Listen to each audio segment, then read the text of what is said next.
So, if you look here, it's safe to say that I like handheld gaming.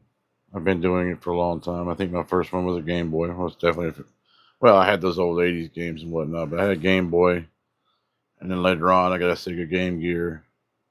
And then, which I don't have anymore, which really sucks because that was my favorite console of all time.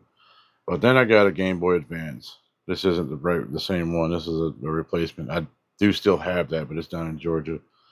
But so I definitely like handheld gaming. So we got the Game Boy Advance here, which is aside from the Sega Game Gear, my favorite console of all time. The only problem with it is it doesn't have a backlit screen. So then we go to the Nintendo DS Lite, which this basically solved that problem with having basically the ability to be able to play DS games and 3D and Game Boy Advance games. So you could play with a backlight, all that stuff. Then there's the Nintendo 3DS XL, which came out the same time as the 3DS, but I never got the smaller one. I just got this one, and then it has that's attached to what is called Circle Pad Pro, which is it just adds a thumbstick and a couple of shoulder buttons and whatnot, so you can actually play it with some other games that came out later on for the new 3DS XL, which is it has a little nub on it for the right thumbstick that you'd have normally on a video game controller like that. So that's a little bit of a workaround for that for the older system and everything. But I got a new 3DS XL, and then that's a emulation device. It's called an Ambernic 351 RG 351B.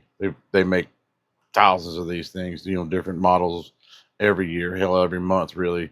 But that's a older one that I got, but it does everything I needed to do. So then we go to the Nintendo Switch, which the Switch is a great console. There's nothing wrong. There's nothing wrong with it. It's pretty decent, but it's I mean, it is what it is. Everybody knows what the Switch is.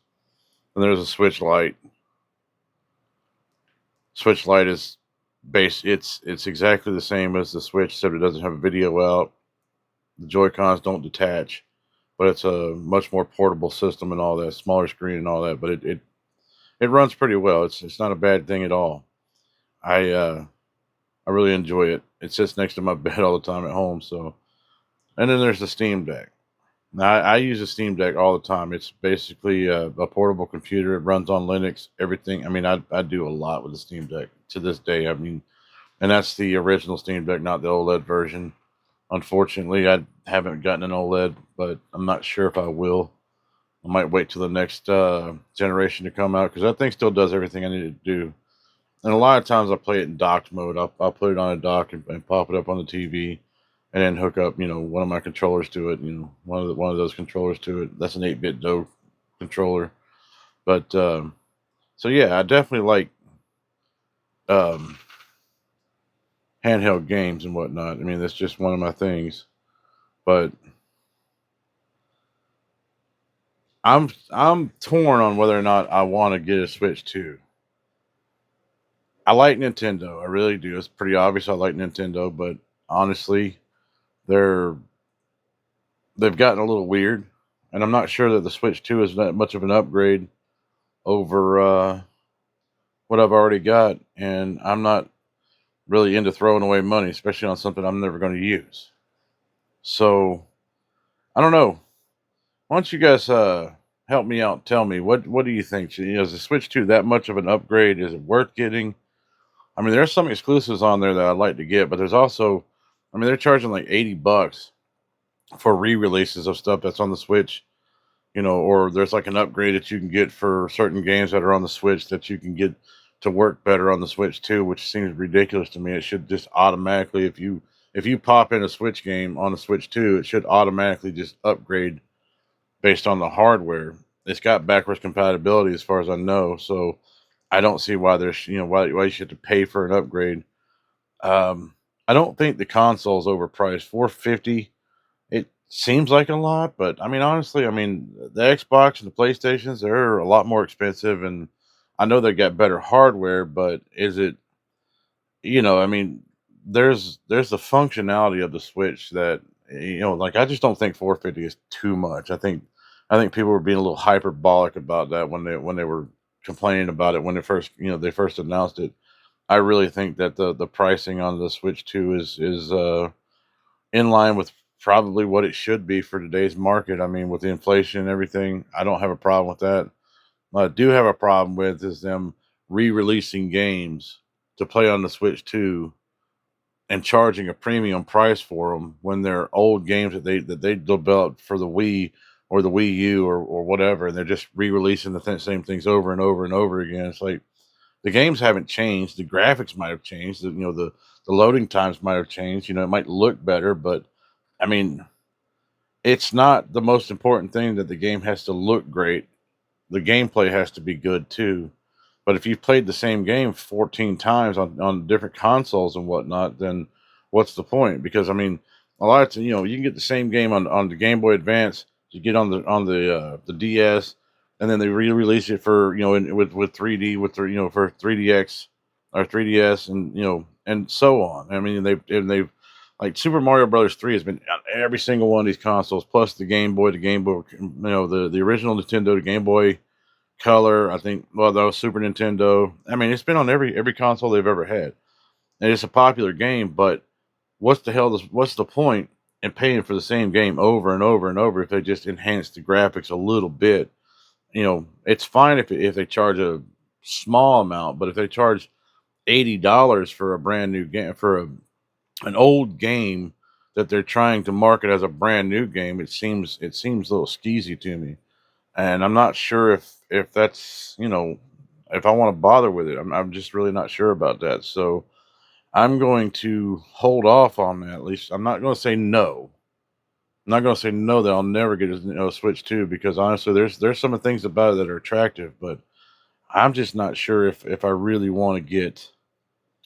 Um, I definitely don't want to do it right now, but I'm not sure. So I'd like to hear some feedback from people, what their experiences are. Should I do it, or at least in the future, like maybe for Christmas or something like that, or should I just stick with what I got? Because honestly, that Steam Deck right there is the bee's knees for me. I mean, it does everything I want. I got emu deck on there, and I've got so many emulators, and I mean, I got thousands and thousands of games on there. It's ridiculous. I mean, it's infinitely expandable with SD cards. You plug a dock into it, you can add more SD cards up. So it's really not bad. Obviously the technology will get outdated. It's already outdated. I mean, it won't play everything in the Steam store, but it plays enough. It does enough that it's worthwhile. It's worth getting. I mean, if and especially if you like retro style games like pixel games and whatnot, those types of games, it's perfect for that. As long as it's a game that plays with a controller, it works just great. If it doesn't play with a controller, you can dock it and put them, hook a mouse and keyboard to it and play it like a regular computer and whatnot. Hook up another external monitor.